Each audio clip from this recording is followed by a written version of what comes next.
মাননীয় প্রধানমন্ত্রী, আসসালামু আলাইকুম। এখানে বিডিআর বিদ্রোহ হয়েছে। আমি আছি দরবার হলে, আমার অফিসারদের সহ আমাদেরকে ঘেরাও করে গুলি করছে ওরা। আমাদের অস্ত্র নাই, এই জন্য আমরা জবাব দিতে পারছি না। অলরেডি র্যাব মুভ করছে, সেনাবাহিনীও মুভ করবে।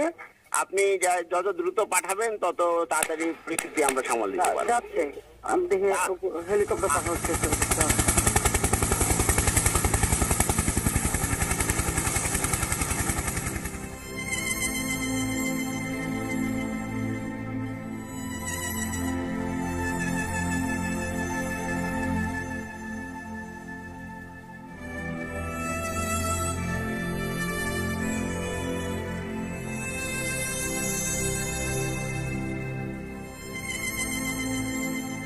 25শে ফেব্রুয়ারি 2009 সেদিন আনুমানিক সকাল 9টায়